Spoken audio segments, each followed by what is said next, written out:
Nobody wanted the East Wing. The older guards called it a posting, the way soldiers call a punishment a reassignment. East Wing. Windsor's forgotten corridor.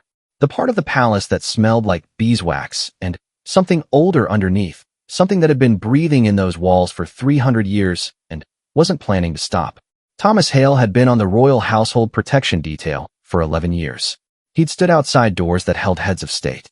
He'd walked corridors during state funerals, suit pressed, face blank, grief locked in a drawer somewhere behind his sternum. He was good at his job precisely because he asked nothing of it except the paycheck and the silence. The East Wing gave him the silence. He took the posting without complaint. It was a Tuesday in late November when it happened. He remembered the date not because he wrote it down but because his daughter had texted him that morning. "Daddy, it's my half-birthday. Does that count?" And he typed back a string of cake emojis and laughed into his coffee, alone in the briefing room, the way fathers laugh at their children's small inventions when no one is watching. Half-birthday. Yes, it counts. He started his rounds at 10:30. The palace at night is not a palace. It becomes something else, a museum after closing. All that grandeur turning skeletal when the people who justify it have gone to bed. His footsteps on the marble were the only sound, and he'd learned years ago to stop finding it eerie and start finding it his. He'd reached the junction of the East Corridor when he noticed the light. Not a large light. A thin gold line beneath the door of the Queen's private collection room. The chamber that had been sealed since her passing, pending inventory, pending procedure, pending the 17 varieties of protocol that descend like weather systems when a monarch dies. The door was supposed to be dark. The door was supposed to be locked. Thomas stood there for 4 full seconds. Later, in the inquiry, they would ask him why he waited those 4 seconds. He didn't have a good answer. The truth was that part of him, the 11-year, press your suit, lock the grief part, already knew that what was behind that door was going to cost him something. He just hadn't decided yet what he was willing to pay. He pressed the handle. The room was exactly as the household inventories described it. 3 display cases along the south wall, the contents cataloged, numbered, cross-referenced. The writing desk that had belonged to Victoria. The small framed photographs, not official portraits, personal ones, the kind a grandmother keeps. And, in the center of the room, standing before the largest display case with her back to the door, a woman in a cream dressing gown with silver hair that caught the lamplight like something out of a painting she was not supposed to be in. Thomas did not move. She did not turn immediately. She continued looking at the case, at the brooch inside it, a diamond and sapphire piece the size of his palm, the kind of object that sits in cases because what else do you do with something that heavy with history? And then, slowly, as if she'd heard him thinking, she turned around. The Queen Consort looked at him. He looked at her. The room held its breath with both of them. "Good evening," she said. Her voice was perfectly calibrated. The voice of a woman who has spent decades learning that the right tone applied at the right moment can reshape a room's reality. Warm, unhurried, as though she had every right in the world to be standing in a sealed room at 10:30 on a Tuesday in November, looking at a dead woman's brooch. Thomas had been trained for many things. He had not been trained for this. "Ma'am," he said.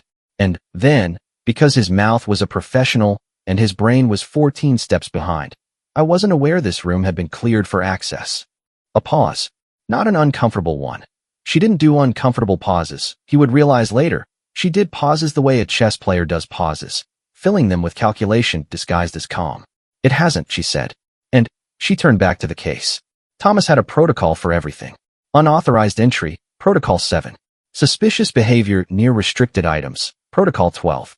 Medical emergency, 4, 5, or 9 depending on severity. He had them memorized the way musicians memorize scales, the way the body memorizes how to breathe. Automatic. Clean. There was no protocol for standing in a dead queen's private room at 10:30 while the Queen Consort told you, pleasantly, unhurriedly, in a cream dressing gown, that she was not supposed to be there. He stayed near the door. He didn't reach for his radio. That decision would matter later. He knew it in the moment. He made it anyway. She was looking at the brooch again. Up close, he'd moved, without entirely deciding to, 2 steps into the room. The piece was extraordinary. Not beautiful in the way jewelry shops use the word. Beautiful the way old things are beautiful, when they've passed through enough hands that they start to carry the weight of every pair that held them. The sapphire at the center was the blue of deep water on a cloudless day. The diamonds around it caught the lamp and threw light in 8 directions. "She wore it the first time we met," the Queen Consort said. She didn't say it to him, exactly. She said it to the room. I remember thinking it was almost aggressive. All that light pointed outward. A small sound. Not quite a laugh. She was like that, in those early years. Lit up in a way that kept people at a distance. Thomas said nothing. This was, he would reflect later, the best decision he made all evening. We were not always, she stopped. Chose again. It took time. Between us. More than people know. She reached out and placed 2 fingertips on the glass case. Not the brooch, the glass above it. With the particular delicacy of someone who knows they are not supposed to touch and is doing it anyway, deliberately, as a private act of defiance the size of a breath. She left it to me. In the private bequest. Before the official inventory. Before all of this. A gesture, small and sideways, at the sealed room, the catalog numbers, the protocol. Apparently that creates complications. The word complications landed with the weight of an iceberg. Thomas had enough sense to know he was looking at the part above the water. The household is sorting it, she continued. Which means it will be sorted in approximately. She glanced sideways at nothing. A gesture that meant she already knew. 4 to 6 months. Once legal have finished arguing with the Lord Chamberlain's office about jurisdiction. Something shifted in her face. Not grief, exactly. Something more tired than grief, and older. I just wanted to see it. Thomas looked at the brooch. He looked at her hand on the glass. He thought about his daughter's text message. Daddy, it's my half-birthday. The complete seriousness of it. The way children stake claims on time because they haven't learned yet that time doesn't negotiate. She was staking a claim. That's what this was. Not theft. Not protocol violation in any spirit that the word violation was built to hold. A woman in a corridor of procedure and schedule and legal jurisdiction, wanting to see a thing that had been left to her by a woman who was gone, and not willing to wait 6 months for lawyers to agree on the paperwork. He understood it in his chest before he understood it in his head. It sat there, that understanding. Warm and inconvenient. Ma'am, he said. His voice came out even. Professional. I'll need to note that the room showed signs of a draft. Door seal may need checking. On my incident log this evening. She turned to look at him fully for the first time. He kept his eyes forward, regulation posture, the way you learn to carry your face in this job. Present, but emptied out. A door rather than a window.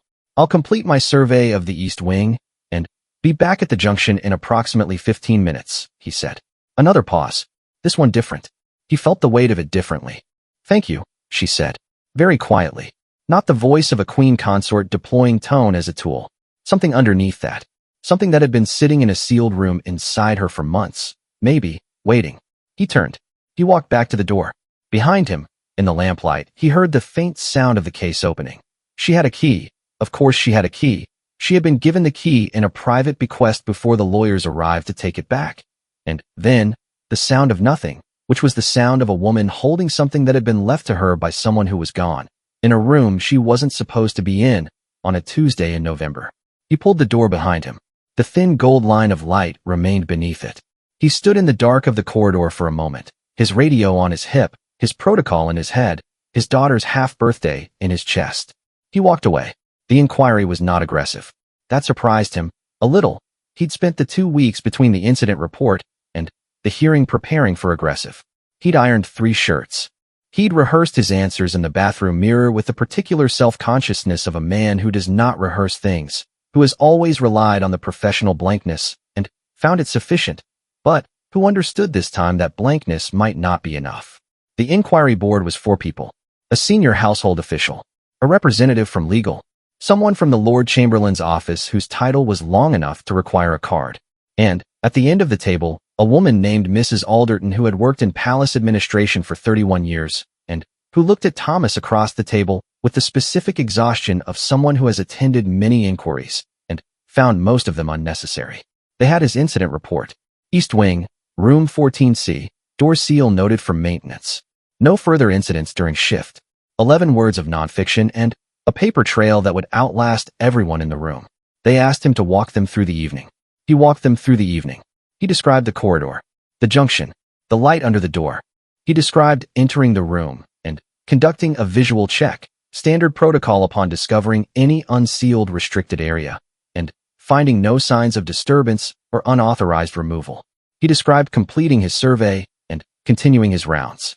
Across the table, Mrs. Alderton wrote something down. Thomas could not read it upside down. He found, to his mild professional alarm, that he didn't particularly want to. The senior household official leaned forward slightly. And at no point did you encounter any individual in or around the East Wing during your shift? Thomas looked at him. Steady, clear. The face that had stood outside doors holding heads of state. The face that had walked state funeral corridors without flickering. No, he said. The East Wing was unoccupied during my shift. A pause. Mrs. Alderton wrote something else down. The inquiry concluded 40 minutes later. No disciplinary action was recommended. Thomas's incident report was filed. The maintenance note regarding room 14, C's door seal was passed to the relevant department, where it was actioned, resolved, and closed within the week.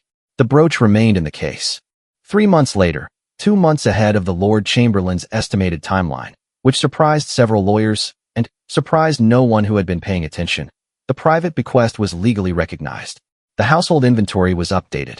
The brooch was removed from catalog number 14C7 and transferred, with full documentation, to its intended recipient. Thomas read about it in a brief internal memo that circulated through the protection detail. He read it in the briefing room, alone, with his morning coffee. He read it the way he'd read the memo about the East Wing posting, without particular ceremony, filing it somewhere quiet inside himself. His phone buzzed. His daughter. A photo of a cupcake with a single candle. Quarter birthday. Does it count? He laughed. Just like that. The laugh came out of nowhere. The way the good things do.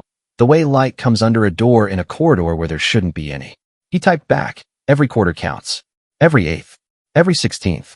She sent back a string of confetti emojis. He finished his coffee. He straightened his jacket. He walked out into the corridor and began his rounds. Footsteps on marble, palace breathing around him, 300 years of closed doors and sealed rooms and things left behind by people who were gone.